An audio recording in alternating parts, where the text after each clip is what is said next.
o pâncreas. Então, eu vou começar falando da boca. A boca, ela é a porta de entrada para o sistema digestório, né? Onde começa o sistema digestório. E as funções principais da boca é a mastigação, insalivação e também a fonação. A boca, ela possui 6 paredes: anterior, superior, posterior, inferior e lateral. A porção anterior é os lábios, a porção superior é o palato, a porção posterior é o istmo dos fauces, a porção inferior é o assoalho muscular e a porção lateral é as bochechas. As saliências da boca são os dentes e a língua, e a boca possui 2 porções, a cavidade bucal e o vestíbulo bucal. A cavidade bucal fica posterior aos dentes e a parte do vestíbulo bucal fica anterior aos dentes, então, entre dentes e bochechas. As estruturas importantes da boca são os dentes, a língua e a saliva. A língua, ela possui 17 músculos e ela é revestida por mucosas. Ela possui 4 funções: a função gustativa do paladar, a fonação, a deglutição e ela orienta o bolo alimentar durante a mastigação. Os dentes são pequenas estruturas que servem na colaboração da mastigação, né, do alimento. E os dentes possuem 3 partes: a coroa, o colo e a raiz. Então, a boca, ela possui também o palato duro e o palato mole. O palato duro, ele fica mais, digamos que no céu da boca, e o palato mole fica um pouco mais posteriormente. Então, agora vamos falar da faringe. A faringe é um tubo que se estende posteriormente ao nariz, à boca e à laringe. Ela serve tanto para o sistema respiratório quanto para o sistema digestório. A faringe atua como via de passagem, conduzindo o bolo alimentar até o esôfago. A faringe, ela tem 2 fases. Ela tem a fase voluntária e a parte involuntária. Durante a deglutição, a epiglote fecha a entrada da laringe, impedindo que o alimento vá para as vias respiratórias. A faringe tem 3 porções: a nasofaringe, a orofaringe e a laringofaringe. A faringe, ela tem o limite superior, inferior, posterior, anterior e lateral. O esôfago, ele é um canal de músculo membranoso que mede de 25 a 30 centímetros de comprimento e ele conduz o alimento até o estômago. Ele fica localizado posteriormente à traqueia e inicia-se na 7ª vértebra cervical. Ele perfura o diafragma através do hiato esofágico e termina na parte superior do estômago. Então, 1/3 superior da musculatura do esôfago é de músculo estriado esquelético, 1/3 do médio é de músculo esquelético mais o músculo liso, e a parte inferior é de 1/3 músculo liso. Ele possui 3 porções: cervical, torácica e abdominal. A porção cervical é a que está em contato íntimo com a traqueia. A torácica, ela fica superior ao hiato esofágico. A porção abdominal fica inferior ao hiato esofágico e deságua no estômago.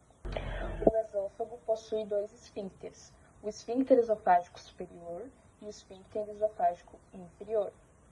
O esfíncter esofágico superior controla a entrada do alimento no esôfago e o esfíncter esofágico inferior impede o refluxo do conteúdo do estômago para o esôfago novamente. O estômago é uma dilatação do tubo digestório, então ele é um órgão que é situado logo abaixo do diafragma, entre o esôfago e o duodeno. Ele se encontra na cavidade abdominal e desempenha um papel crucial na digestão. As principais funções do estômago é a quebra de absorção de proteínas, então ele age como um liquidificador gigante. Ele mistura o alimento com os enzimas e os ácidos para iniciar a digestão. O estômago, ele tem 2 orifícios, então ele tem o cárdico, que se conecta o esôfago, e o pilórico, que se conecta ao duodeno. Então, ele é dividido em 4 porções. As principais porções é a cárdica. A cárdica é a junção com o esôfago. Aí tem o fundo ele está situado superiormente à junção do esôfago gástrico. Então, é aquela parte maior. O corpo é a maior parte do órgão. E a pilórica tem a porção pilórica, então ela é a parte terminal, que continua com o duodeno. Ela se divide em antro pilórico e piloro, que fazem a transição entre o estômago e o duodeno. A forma e a posição do estômago, ela pode variar de acordo com a idade do ser humano. Então, é um tipo constitucional. A alimentação, a posição do indivíduo, o estado fisiológico e também as suas margens, elas são chamadas de curvatura maior, que é a esquerda, e a curvatura menor, que é a direita. E assim, a gente explorou o fascinante estômago. Ele é um órgão muito essencial para a nossa saúde e o nosso bem-estar. Agora eu vou falar de um órgão vital, que desempenha várias funções no nosso corpo e que são essenciais para a nossa saúde, que é o fígado. O fígado, ela é a maior glândula do corpo humano, localizada imediatamente inferior ao músculo do diafragma e à direita.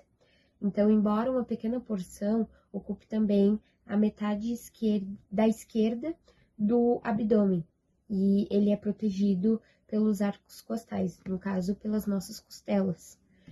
O fígado, ele desempenha um papel crucial no metabolismo do carboidrato, dos carboidratos, dos lipídios e das proteínas. Então, ele sintetiza a bile e participando ali do mecanismo de defesa dos organismos. Então, ele é responsável por produção de glicogênio, que seria quando o fígado armazena açúcar em forma de glicogênio, e ele libera quando o corpo precisa de energia. Tem também a produção de bile, quando a bile é emulsificada de gorduras, e é essencial para a digestão e absorção de lipídios. Tem a produção de ureia, que é onde o fígado ele transforma produtos de degradação metabólica com aminoácidos e proteínas em ureia, que é eliminada pelos rins. E tem também a produção de fibrinogênio e protombinas, que é onde essas proteínas elas são essenciais para a coagulação sanguínea e também ajudam a estancar o sangramento. O fígado, ele possui duas faces.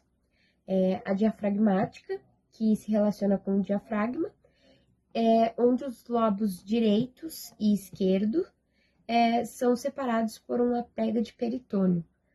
Então, é onde o ligamento falciforme e a visceral, que tem um contato com as vísceras abdominais. Então, nesta face, distinguem 4 lobos. Lobo direito, lobo esquerdo, lobo quadrado e lobo caudado. Entre o lobo direito e o lobo quadrado, situa-se a vesícula biliar. Então, entre o lobo direito e o lobo caudado, há um sulco que aloja a veia cava inferior.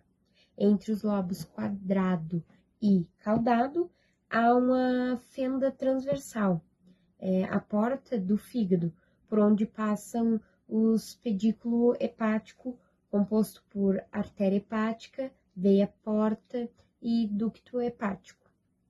Então, a bile, ela alcança os ductos biliferos intrahepáticos, que termina de forma os ductos hepáticos. Direito e esquerdo, estes se unem para formar um ducto hepático comum. Então, um dos elementos do pedículo hepático é o ducto hepático, então ele conflui com o ducto cístico, formando o ducto colédoco. Então, este é o último.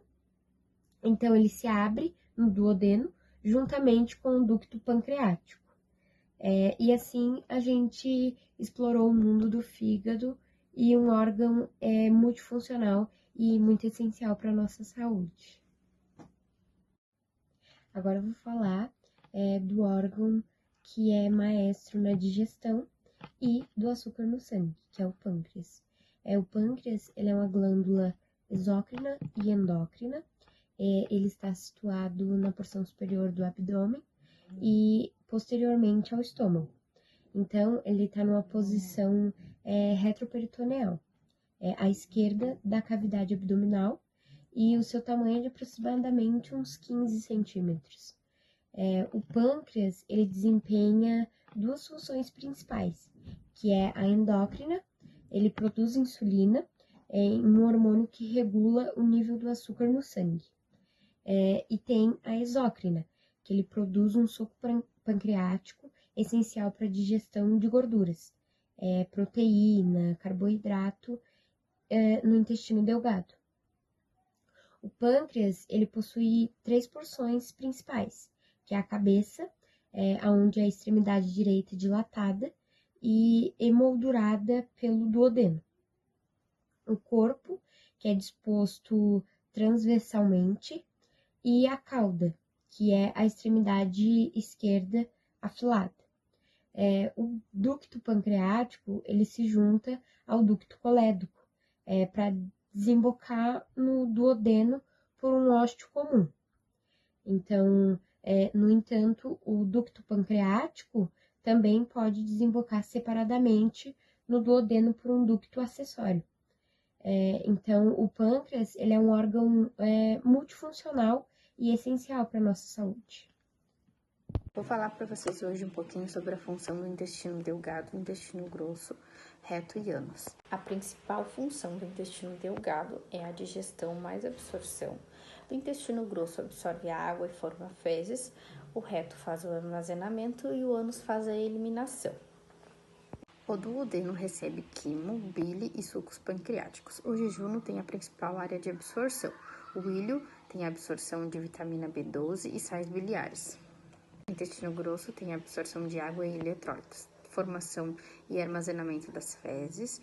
Microbiota intestinal produz a vitamina K e algumas vitaminas B. Ele mede aproximadamente 1,5 m. Ele tem presença das tênias cólicas e austrações, conteúdo mais espesso devido à reabsorção da água. Suas partes são divididas em século, cólon ascendente, cólon transverso, cólon descendente, cólon sigmoide. Reto. A sua função é armazenar as fezes antes da eliminação. Suas características ficam na parte final do intestino grosso, da parede muscular espessa, participa no reflexo da evacuação. Ânus. A sua função é a saída do bolo fecal, os esfíncteres anal interno involuntário é músculo liso e esfíncter anal externo involuntário músculo estriado.